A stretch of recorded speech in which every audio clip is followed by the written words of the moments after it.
Well, I'm back after taking a few days off, trying to recover from the just getting back to the routine of kids being in school. Football season started. Michigan got their asses handed to them by Texas. Bit of a sad day. Lions won. We also have the presidential debates going on tonight. It is September 10th, 2024. I'm Dr. Jesse Roberts. This is Join or Die. I am a historian, writer, podcaster, content creator, copywriter. I do all sorts of things. All sorts of creative endeavors, usually involving writing, researching, etc. Now, I'm sure most people that are interested in politics are going to be watching tonight's debate between Donald Trump and Kamala Harris. I am not watching it because I don't really care all that much. While politics is, central to my interests in life, I just don't really care to watch a debate that is moderated by a network that clearly favors one of the parties over the other, so I don't really care. I'll catch the highlights tomorrow. I guess what it seems all that more interesting is to talk about where we are when it comes to this election. It is now September 10th, so we're nearing that fateful day that should come in a snap of a finger. I'm sure it'll be here before we know it, and it'll be chaotic, and it will be dramatic, and it will be interesting, and it will be all sorts of things. So, where does the future of the United States go? Which direction do they go depending on which candidate wins this election? Say Trump wins the election, probably get more of what you had last time, which he did some things okay. Mainly he was just attacked incessantly by his own deep state, by his own government, and they framed him for treason. All sorts of crazy things happened, and he really didn't get a whole lot accomplished. Now, of course, the media, they're telling you that if he gets elected, he'll be a dictator. It'll be an authoritarian regime from day one. They seem to forget that he was president before, and none of those things happened last time. In fact, I was thinking about this today. If anything happened during that tenure, well, the United States government became more powerful and became even bigger. Due to him, they became more openly authoritarian. They completely showed their hand. They showed you what the playbook is. They showed you who's in charge, and they showed you who's allowed to be a part of this whole plan and who's not. You're not allowed to be a part of this plan unless you abide by what they want. They made that very clear. Considering all the BS that they framed Donald Trump for, most of the stuff is just fake. It's concocted nonsense. They made up novel legal theories, so now they can label him a felon. They have tried to go after him for classified documents, the same exact crime that other presidents have committed, but they didn't go after them. They've tried to do everything. They've tried to do whatever they can to make it so he's not the candidate. And do they really fear that? Is there a major fear of him being elected, that they actually think that he'll take over and it'll be some totalitarian thing? No, they don't know. They don't believe that. They're not that stupid. The people that listen to them are that stupid, and they know they are, and they're just the unwilling cogs in this whole machine. The people that are running the show know the biggest threat that Donald Trump is a threat to the system, a threat to the status quo.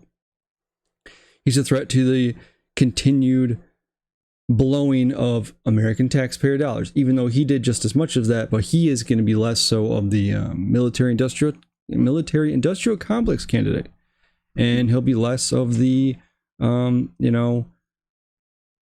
foreign wars candidate, and he'll be less of the deep state puppet candidate. Well, that's what his old campaign had been in 2016. even after all the stuff he's gone through in that time period, he sure seems to be running a pretty lame campaign and no longer seems to be playing the hand that he wants to go after the deep state. And I get it, because usually that's what happens when the deep state tries to kill you, right? I think that was the whole idea. They sent him a message. He said, I understand your message loud and clear. And really all I've seen Trump do is he's praised the Secret Service. He has kind of started taking he seems to be taking the approach where he's trying to pander to the leftists more than he is to his own party. And it's a complete waste of time. The people he's going to talk to and trying to win over are never going to vote for him. So I don't understand his point in doing this. And he's not trying to play into what his target audience would be. And every time I see him, I think he's talking about like tariffs. He's talking about funding Israel. He's talking about all this stuff. This is not the same Donald Trump who ran in 2016. This is somebody who is trying to play ball, is what it sounds like to me. So we have that on one hand. Now, if you win Kamala Harris is our president-elect come November. What are you going to get there? Well, you're going to get more of the Biden administration, more of the Obama administration. You're going to get more of that wonderful system of running money through a wood chipper, and more wars, and more government programs, and more strict laws, and more regulation, more bureaucrat. It's going to be so great. I hope that happens again. I hope they get elected so we can continue to do this. We can continue to be a collapsing nation. We can continue to destroy the value of our money. We can continue to do all of that. Right? That's what the leftists want. They must think there's something good in that, but they're not running on anything else other than, hey, we are not Donald Trump. Look at us. We are not him. We are not evil guy. We are not evil orange guy. We are, since we are not him, vote for us. I'm sorry, if you can vote for a candidate based on the premise that they're simply just not the other candidate, okay? You're going to vote them in office for 4 years. If them just saying, hey, listen, we're not bad guy, is enough for you to vote somebody into office for 4 years, then you have an IQ of like 50. And you have the emotional intelligence of a third grader. Seriously. Like, I don't understand how can somebody be that shallow, or that just your mind must be an empty vessel. So that's what, and unfortunately that's what most of the people that vote for Kamala Harris are going to be. You are gonna have your diehard Democrats. A lot of these people think, oh, I'm voting for the party of good. I'm voting for the good guys. I'm voting for the good team because they do good things. They care about people. We can't vote for a guy that says mean things and doesn't care about people. Listen, it's called it's politics, and they don't care about you. Doesn't matter what party you're privy to. There, people. Republicans hate your guts. Democrats hate your guts. Donald Trump probably won't do a whole lot of anything. Kamala Harris will do a whole lot more of destruction. Really doesn't matter who you vote in office. We depend on government way too much. We give them way too much credit, and all they do, they're really good at being terrible. That's what they're really good at. They're really good at being terrible and destroying things. So, you're going to vote for her. You're going to get more of that.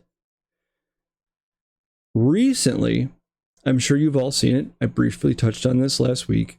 There's a move where Republicans are voting for Kamala Harris. Like, especially diehard, bleed in Republican red conservatives like Dick Cheney. Because when I think conservative, I think Dick Cheney. I think Dick Cheney is the model conservative. Don't you? Because you have it here.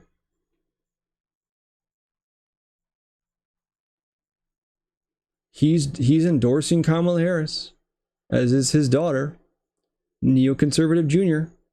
Well, you know, of course I didn't pull this up before I started. So there you have it. Will Dick Cheney's endorsement help Kamala Harris? Yes or no?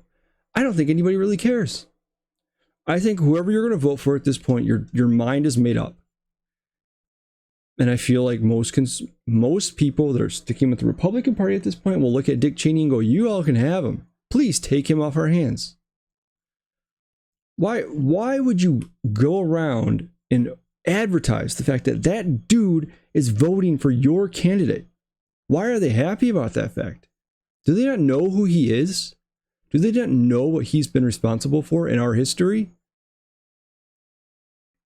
Think of all the people that have died, all the money that has been blown, all the pointless wars that have been fought, because they have this vision for the future of America, one where America is the big brother of the world, and they will be everybody's security blanket, and they will pay for your security.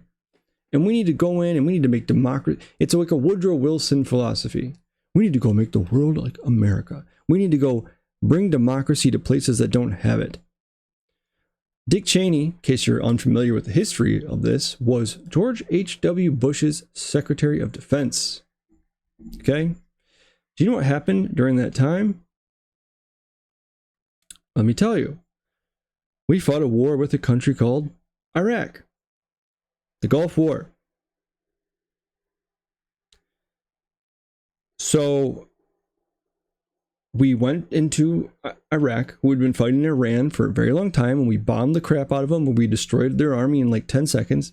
We let Saddam Hussein continue his thing.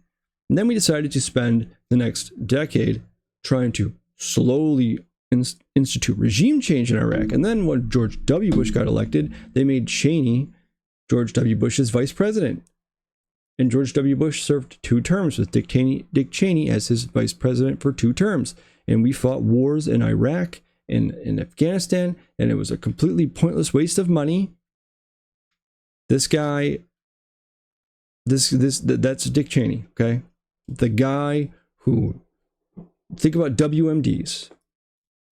Okay, remember a few years ago when you watched the Afghanistan withdrawal and we left billions of dollars of military equipment, and we saw 13 members of our military die that day, and we see the Arlington Memorial Cemetery ceremony on the anniversary of the day. Trump's there, nobody else is.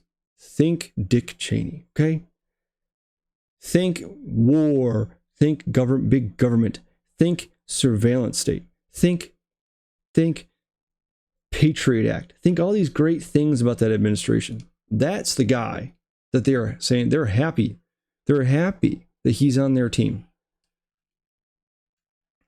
I don't understand it. I don't understand why the Democrats are happy about this. Do you know what the Democrats of 10, 15 years ago would have been like? They would have been the complete polar opposite of Dick Cheney. It's not like Dick Cheney became more liberal. Dick Cheney stayed the exact same. You know who is far more like Dick Cheney? Your Democrats are. They are. They are now pro-war. They are now pro-big government. They're pro-censorship. They're pro-surveillance state. They're pro-big pharma. They're pro all the things that they used to care about. They are now for. So Dick Cheney is not endorsing Kamala Harris because he said, I've had a change of heart. I want to be more like you. No, you are so much more closer to him than Donald Trump is that he is voting for you. And you want to be proud of this fact. Funny, y'all can have Dick Cheney. Listen, I'm a diehard libertarian. I'm a Mises libertarian. I don't have a dog in this fight. I think that if I had to choose between the 2 candidates, it would be Donald Trump, because I think that the Democrats are the single most destructive force in the United States. I think that the Democrats, I feel like the ruined world we live in is largely because of them. The ruined country that we live in is largely because of them. So the way I feel about it is, If I'm looking at this as a neutral observer, and I'm like, which party am I going to vote for? And I saw Dick Cheney running over to the Democrats to endorse their candidate, I would go, oh wow, that guy. I remember that guy. I'm not going to go where that guy goes. This election, it's absurd. It's a joke. It's got to be a joke. You know, I'm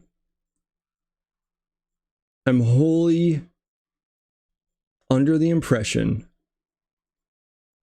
this is my theory, is that the original plan for the neoconservatives was they were liberals that wanted to take over the Liberal Party with their pro-war crap, and they eventually did what they set out to do.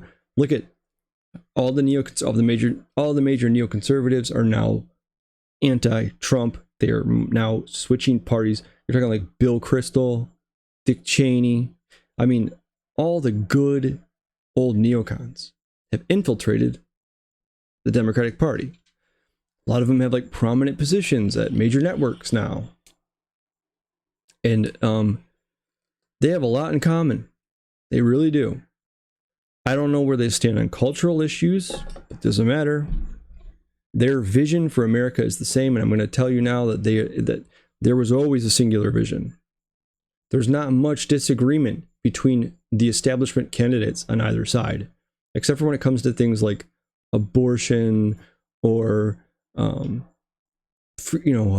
religion, things like that.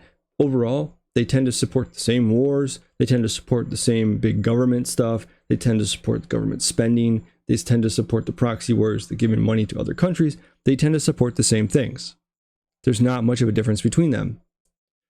But then this guy named Donald Trump comes in and he completely fractures the system.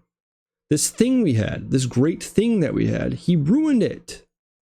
He came in and he ruined it. That guy, and he didn't even do anything when he was in office.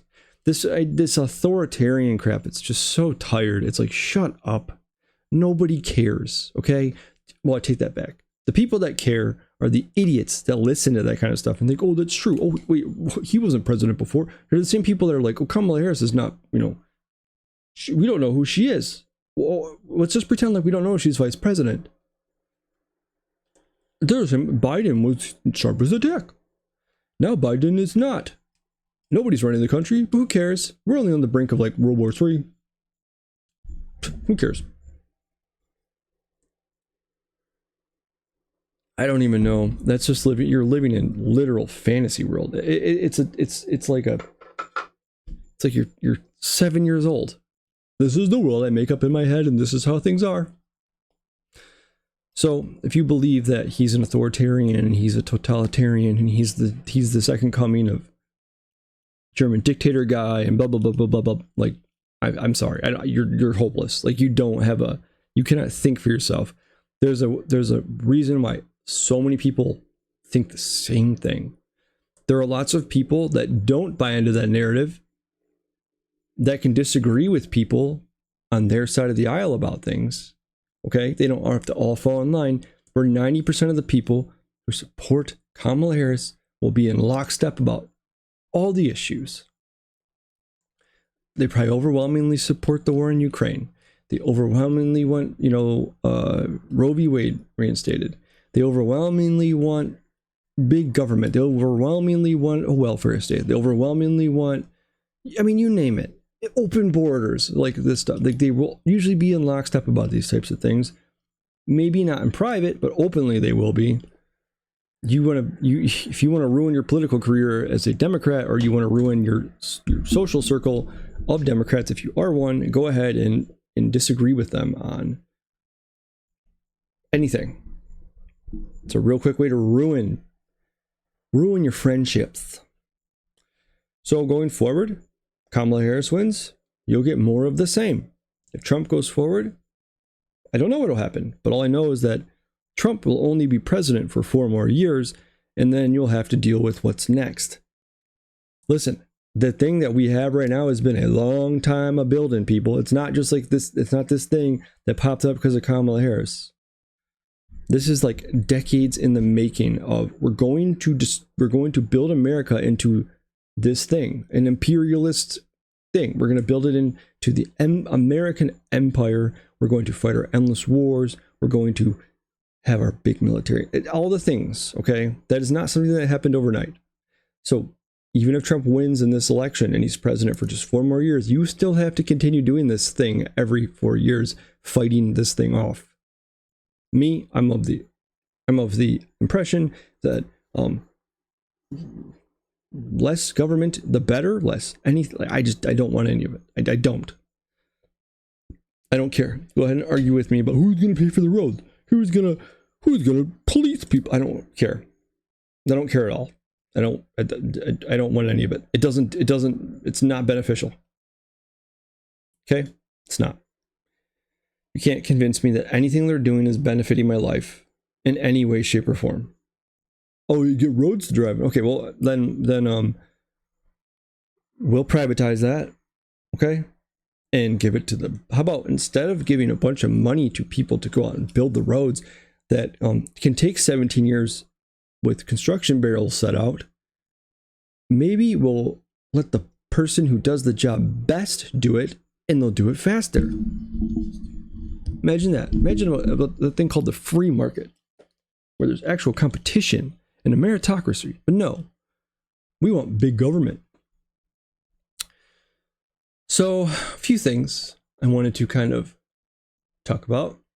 So Kamala Harris finally put up some policy positions on her campaign website. Perfect timing, just before the debate. Kamala Harris for President.com, Harris Walls. Here is our list of issues. If I can let this thing pull up.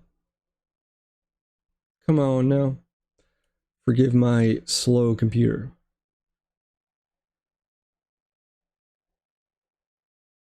Oh, come on. All right, I gotta close it down and start it up. The nice thing about Brave is that it does just pop right back up with my tabs. Try this again. Oh, brother. Excuse me, folks. There we go. Okay. So, this is the Harris Walls website. A new way forward. Hope. Joy. It's just like Obama.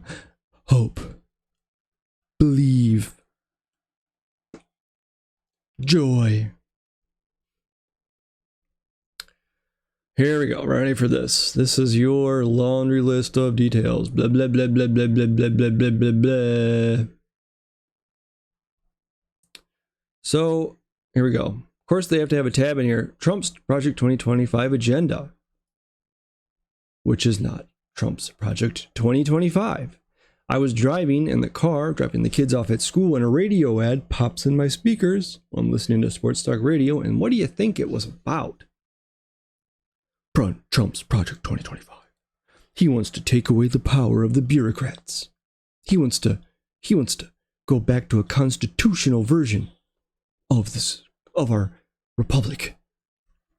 He wants to. It's just such a joke, and it's like,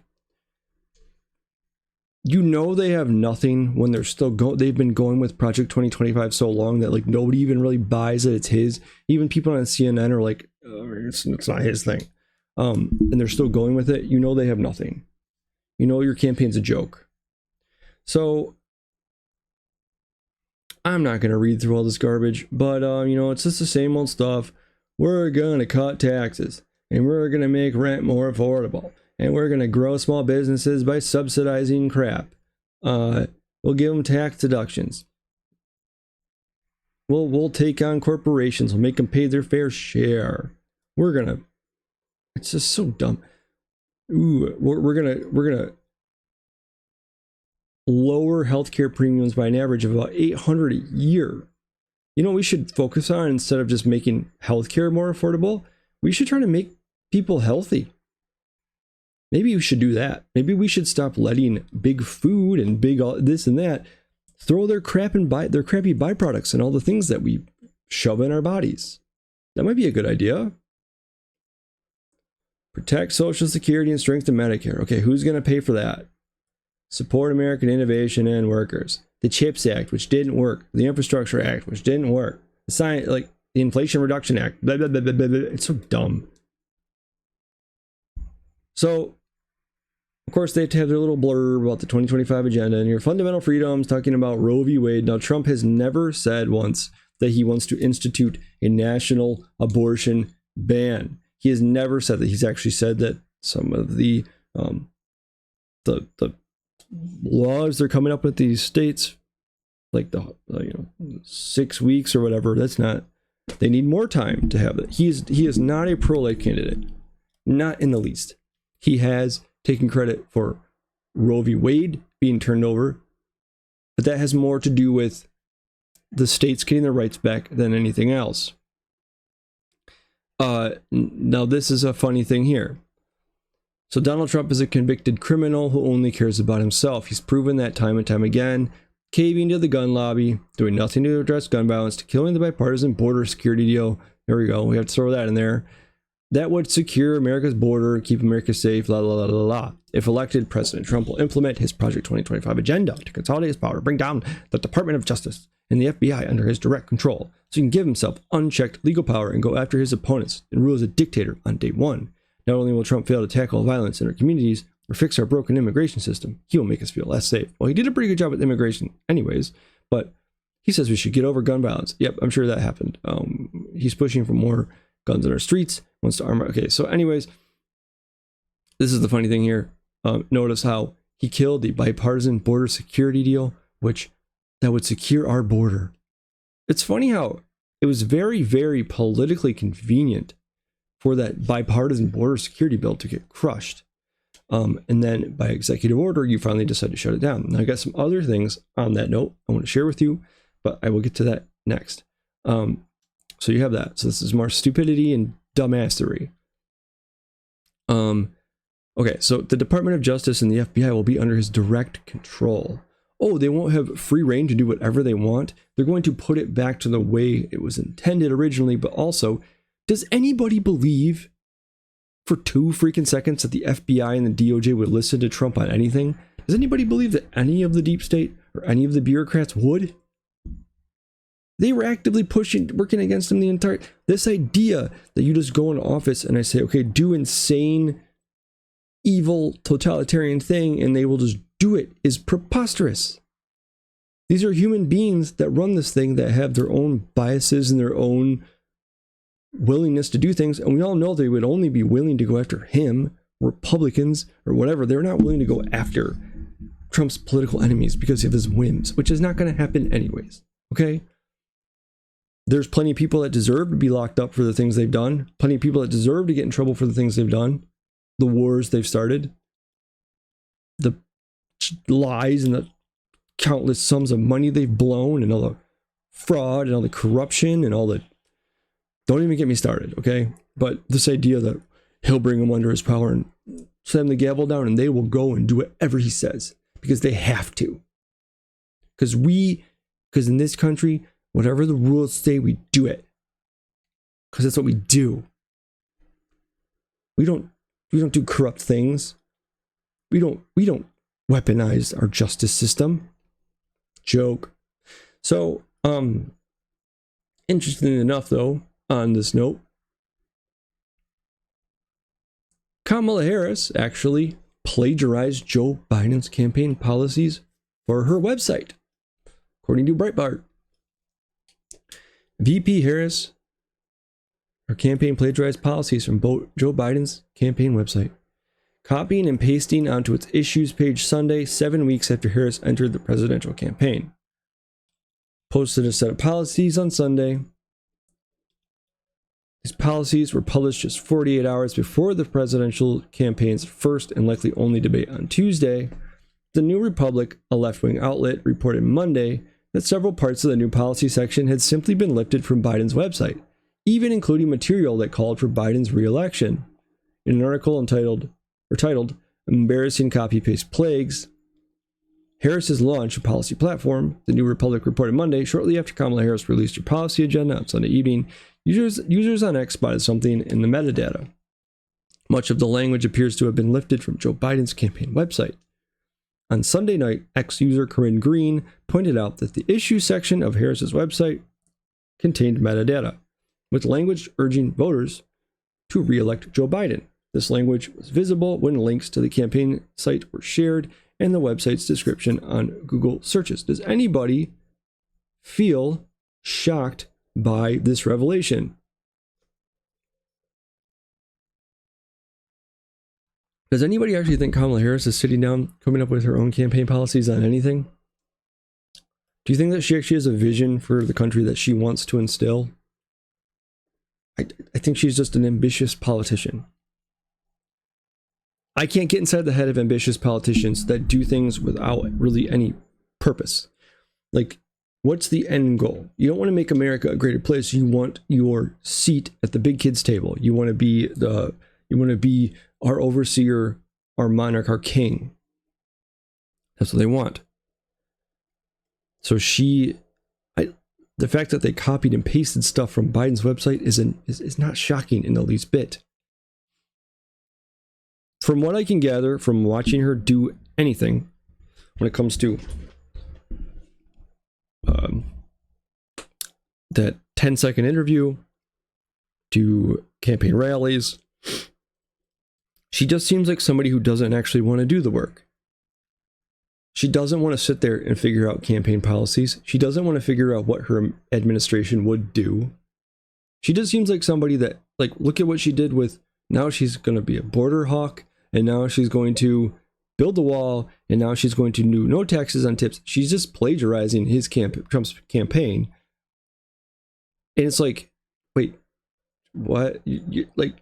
That's what you do when you don't know what else to do and you do not want to sit there and do your own work. Okay?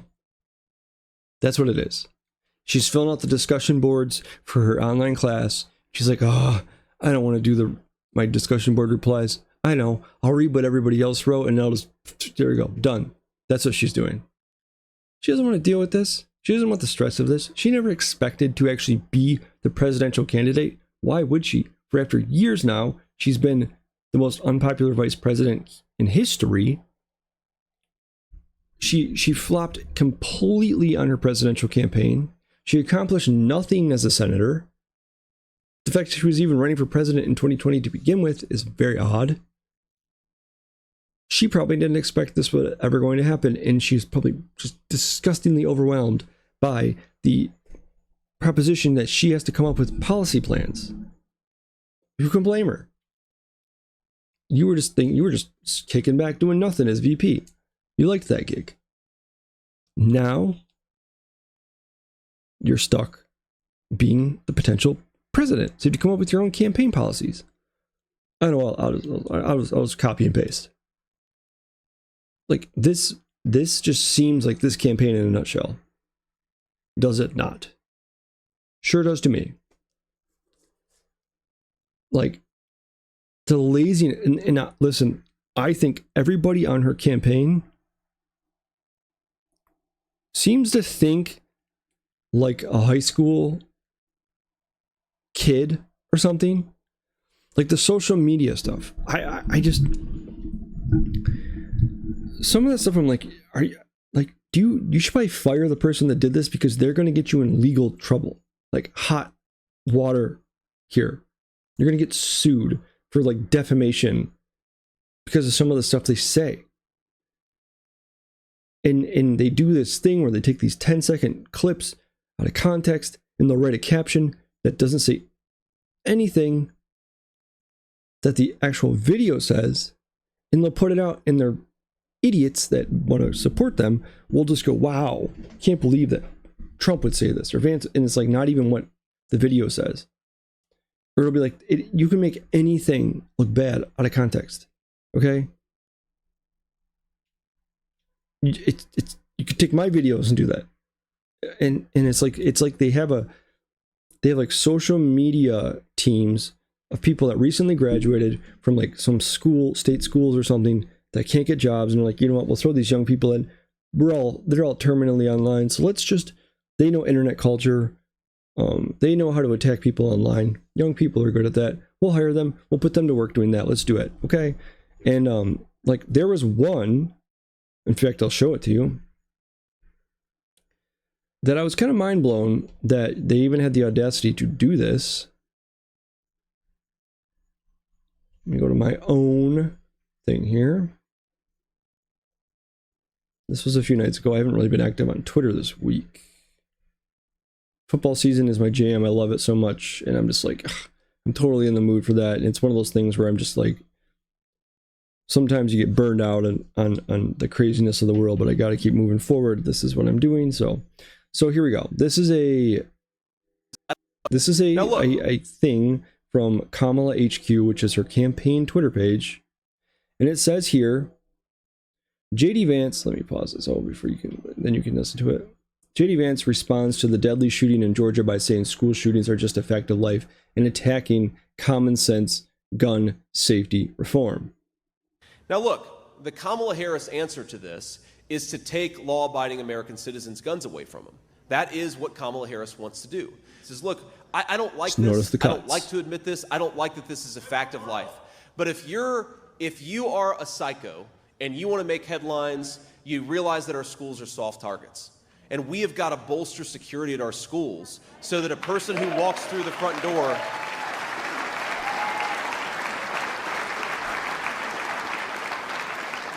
we've got to bolster security so that if a psycho wants to walk through the front door and kill a bunch of children, they're not able to. And again, as a parent, do I want my kids' school to have additional security? No, of course I don't. I don't want my kids to go to school in a place where they feel like you've got to have additional security, but that is increasingly the reality that we live. Okay, so you can't just make stuff up like that. You can't just make up what Vance said by cutting this and pasting this video together and making him sound like he said something as heinous as what you made him out to say. Like, that is grounds for somebody to sue you.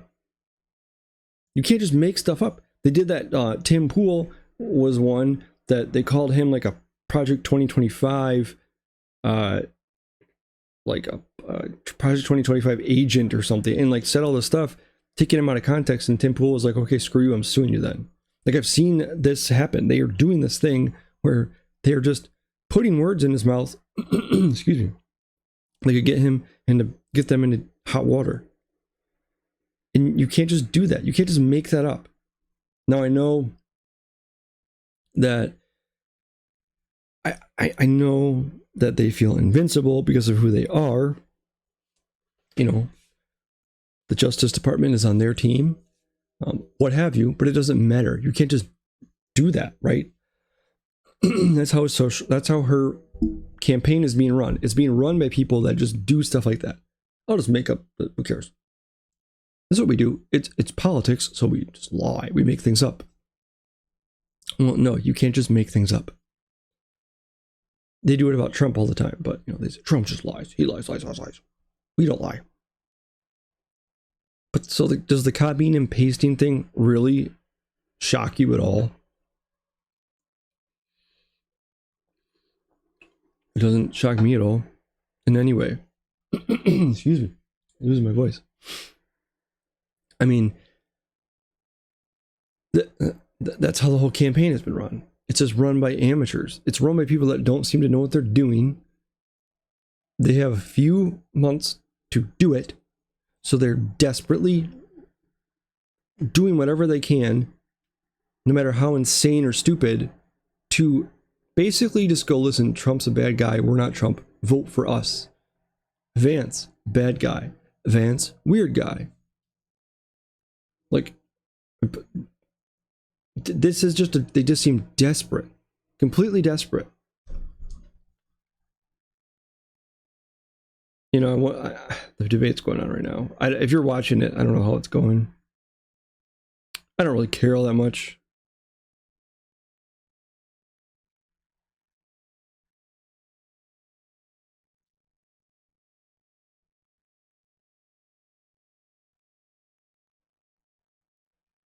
So, oh, brother.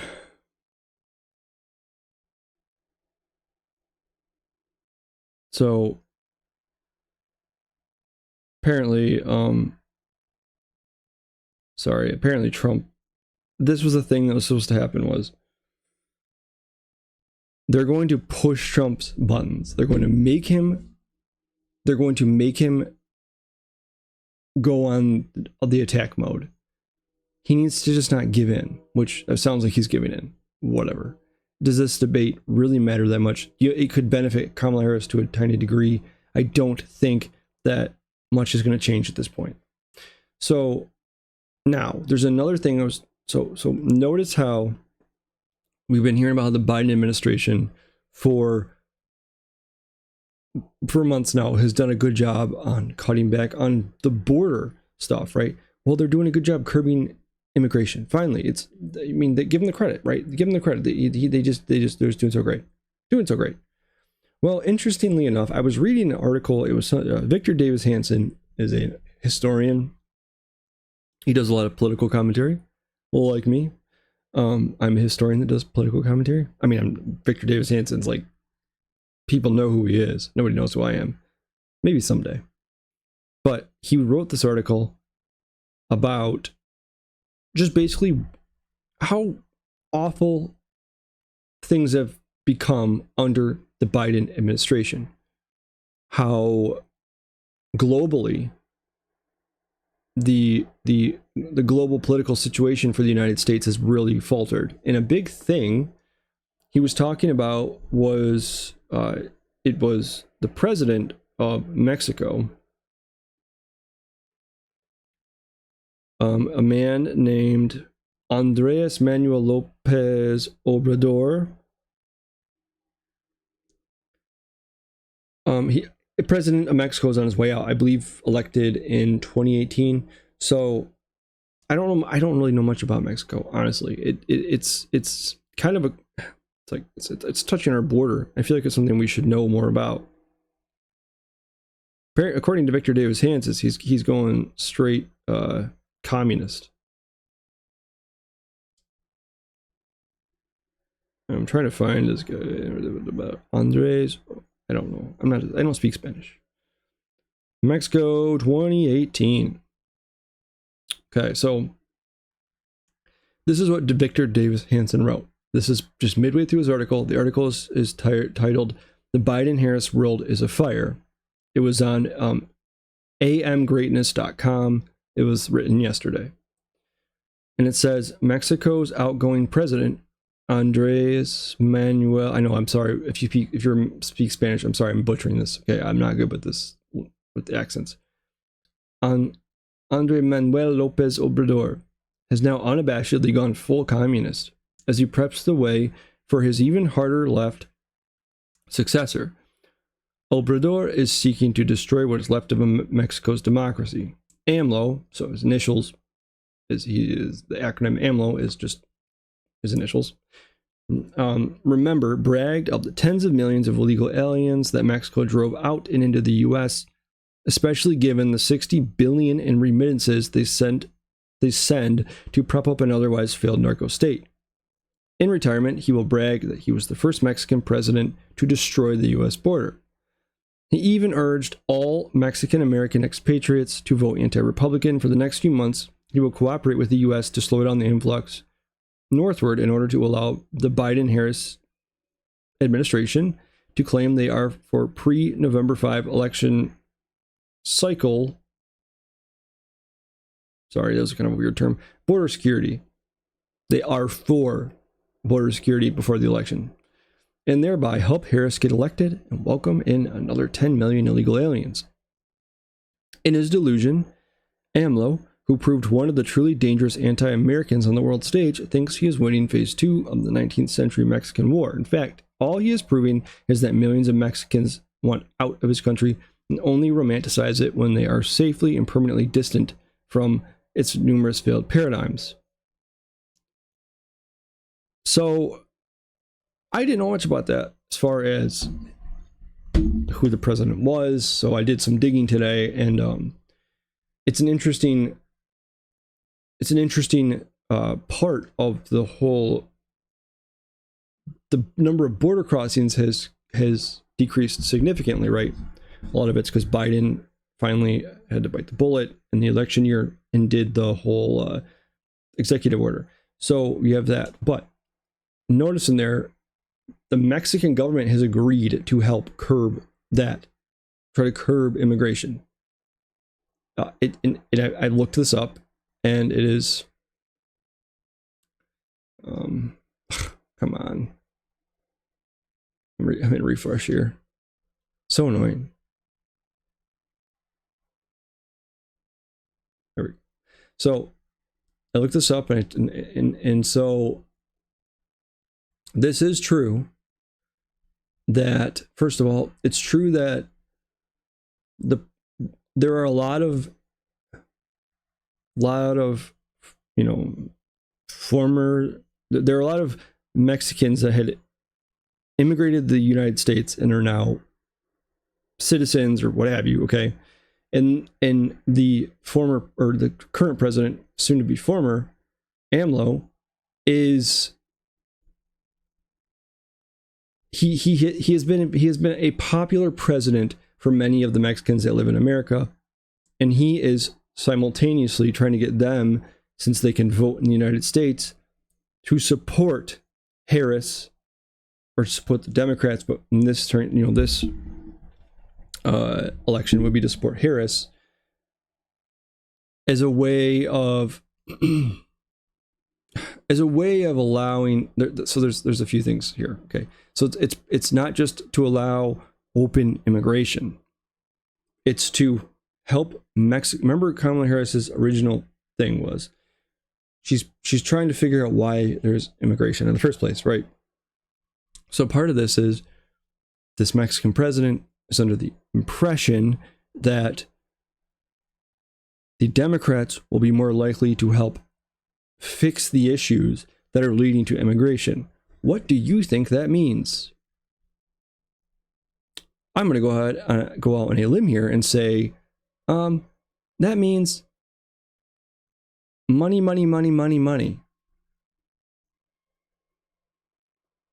It says here, in 2022, Mexican migrants living in the U.S. sent back $58 billion in remittances, a number that is often invoked by AMLO during his daily press briefings.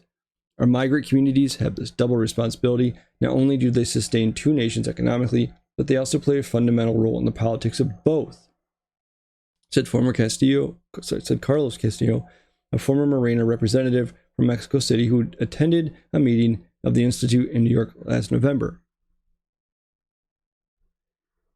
They're basically, what it takes to be able to influence the political life of both countries. It is simply a matter of organizing. So this is the thing. They're going to try to use that their ability to put the presidential administration in power they want, which means a Democrat presidential administration. Like, think about that, okay? Who do you always hear is allegedly influencing our elections in the United States? Okay, it is big bad country across from Alaska. Okay, like if you were to take a ship from Alaska and land on the shore there and walk across, there you go. That's big bad country. But how is this no different? How is this not meddling when you're trying to influence people you're trying to influence people who formerly lived in your country to vote one way and to use their position to go around and influence other people to do it. It's not like, you know, like a blatant infiltration of our system, but it's pretty crazy if you think about it. And so not only did that story happen, you have here, this is from December 28th, 2023, U.S. and Mexico agreed to strengthen efforts to curb record migration. Wow, look at that. Mexican and U.S. officials have agreed to work together more closely to tackle record migration at their shared border. Notice how it's migration. The country's governments said in a joint statement on Thursday, a day after high-level talks on stemming record numbers. Following a visit to Mexico by Blinken, the country said they would seek to strengthen their sponsorship initiative for Venezuelan, Cuban, Nicaraguan, and Haitian migrants and look to tackle the root causes of migration. Delegations, who are set to meet in Washington next month, also discussed regularizing The situation of beneficiaries in the U.S. Deferred Action for Childhood Arrivals DACA program, the so-called Dreamers, who were brought into the country illegally as children and long-time undocumented Hispanic migrants living in the United States. The talks came after the U.S. temporarily shuttered some border crossings, mind you, to redeploy agents toward enforcement, sparking a trade slowdown. Criticism by Republicans of the Biden administration's border policies. Immigration and the border are expected to be top issues in the 2024 elections, where President Joe Biden, a Democrat, is running for a second term. Huh. Isn't that interesting? Now, according to AMLOS, he has a solution to our U.S. immigration crisis. He emphasized the importance of supporting poor communities as a route to addressing root causes of mass migration. The problem shouldn't be solved with walls or borders. According to AMLOS, a wall is a waste of money.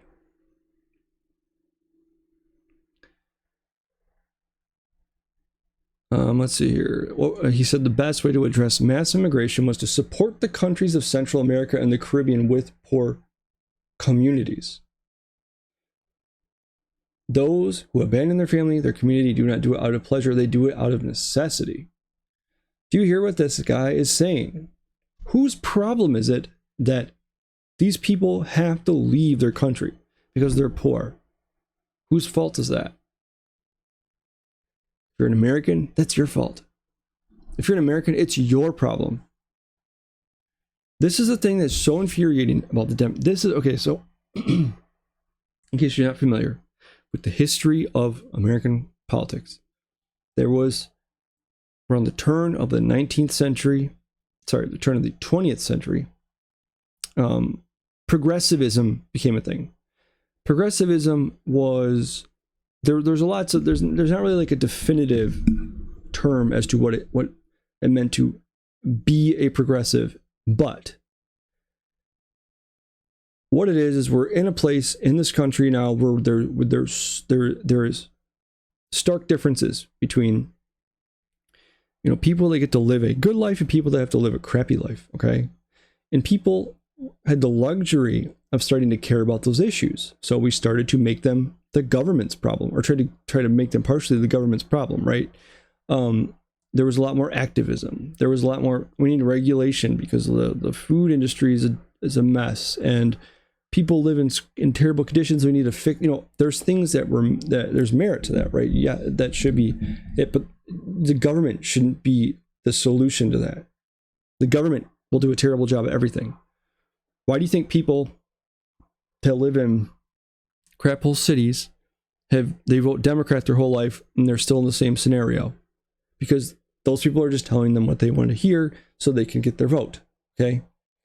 So the progressive era is why it led to the massive expansion of our government. Of course, it was all in the name of making our lives better and easier. Woodrow Wilson was a major proponent of a massive arm of government that would be this administrative state that you see today that they have way more power than they're making laws when they cannot legally do that, and the people running them they're not elected, they can't be fired. It's a joke, okay? So that was progressivism within our borders, okay? Progressivism within its borders. We need to take care of people. We need to take care of people that need to be taken care of, okay? So you got Social Security and Medicaid and okay, there's things that like, but now globalization is a thing. It's really fascinating to me, the history, because I can go into it. It's nothing I'm going to do tonight, okay? But globalization is the goal. You're seeing this all over. Nationalism is no longer acceptable. Look at what's going on in the UK, things like that. It is more about the international scene now. And you want people in power that are going to abide by that type of thinking. We saw this last week when a UN legal advisor said that Trump is the biggest threat to globalism. He's the biggest threat because he's nationalistic and he believes in states' rights. And the states' rights are the greatest obstacle to globalization in the United States of America. Things like that. You know, if we had just had a federal government with a guy that could do whatever he wanted, we could have this great global family.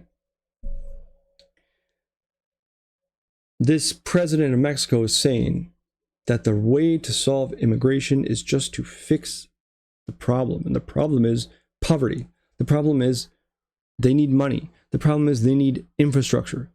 So whose problem should that be? It should be your problem, American. It should be yours.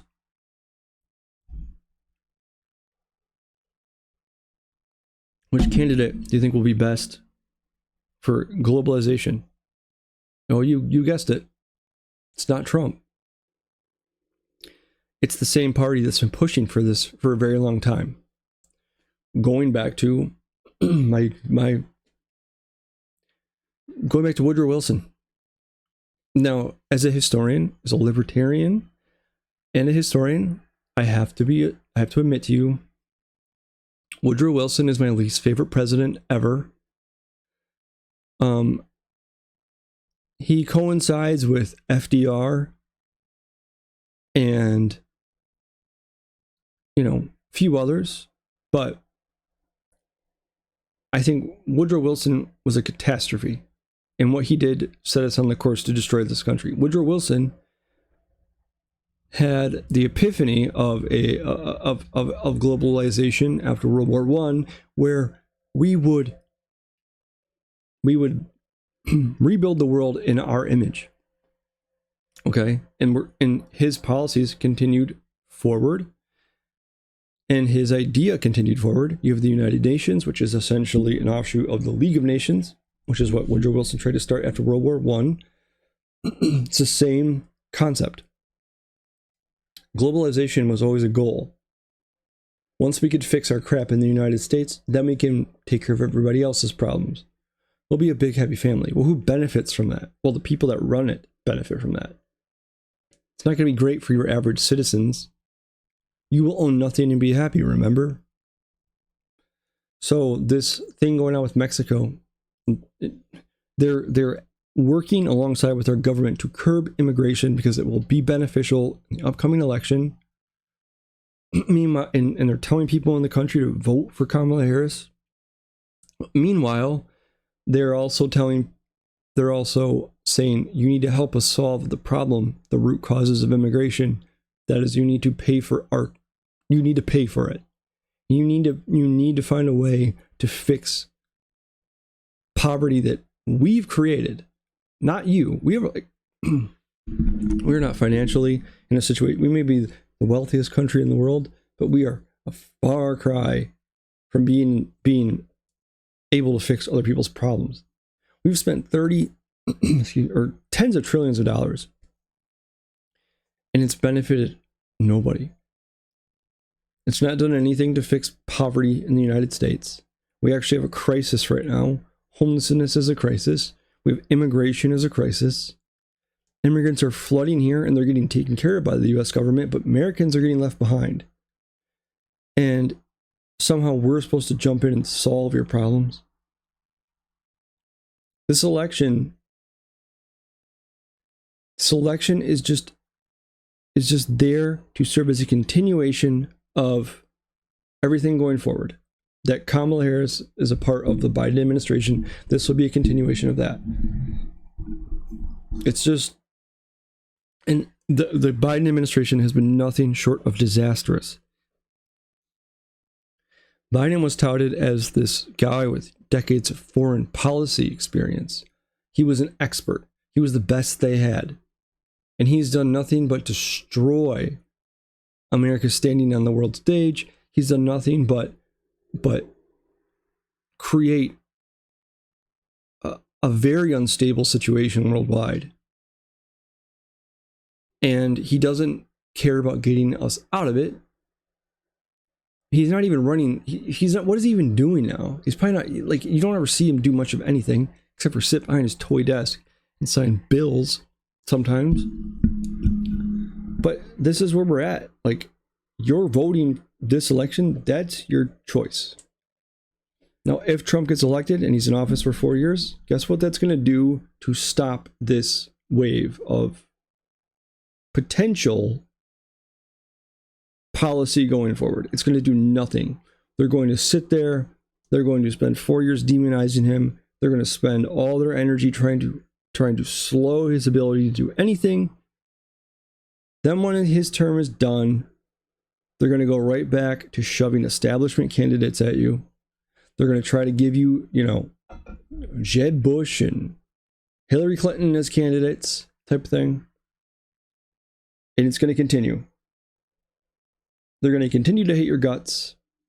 They're certainly going to push to be more authoritarian and be more, and they're going to push to heavily censor people. And it's concerning. And I feel like I have the right to be concerned about that. So I don't know what's going to happen. What I do know is that it's going to come down to how, in the future, it's just going to come down to the American people. And are the American people, like, how are we ever going to go back to getting along? That needs to be the end goal here. Like, you need to be able to get along with the leftists if you're a conservative. You need to be able to get along with the conservatives if you're a Democrat or a leftist. Like, that needs to happen. We can't just be divided forever. How are we going to solve this fracturing? I don't know. But it's not going to be in a political candidate. And how are we going to solve the destruction of this country, the destruction of our economy? Politicians don't have the answers. It's not going to be in their hands. It's going to be on the shoulders of future generations to do that. So whatever happens, good luck with the future, I guess. But I'm gonna call this video here now. Interesting stuff. Do some of your own digging. Something I never really knew much about when it came to the whole Mexico situation. It makes sense that they would be aiding the United States on this issue because it was hurting the Democrats politically. This way he can help them along. So, all right, well, I'm Dr. Jesse Roberts. This was Join or Die. If you would like to follow me on Twitter or X, whichever, on Twix, it's Join or Die News, capital J, capital D, capital N. The link is in my channel bio. Share the show with people. I don't know. Say whatever you want to me. Give me your feedback. Let me know. I'm slowly trying to improve my recording situation here. I'm in a small house, so like I'm trying to fix this to make it more conducive to recording. I'm trying to fix my lighting situation. I know it looks a little weird. I'm trying to get a better I'm working on it. Okay, recent graduate. That PhD behind me is recently mine, so I'm slowly accruing money to do things, and upgrading my system is primary to me. Like, I did buy a new rig for just streaming. On my like a new computer setup for just streaming. So I think that I'm slowly working toward that. Audio issues, work on that. I'm trying to do everything I can. I'm taking courses on how to do this stuff. I'm learning on the go. So any issues, let me know. If you would like to have me talk about anything, let me know. I'm a historian. I would happily do any historical topics you want to talk about. I'll do the research. Just let me know. So, all right, thanks. God bless. Stay safe. Have a good night.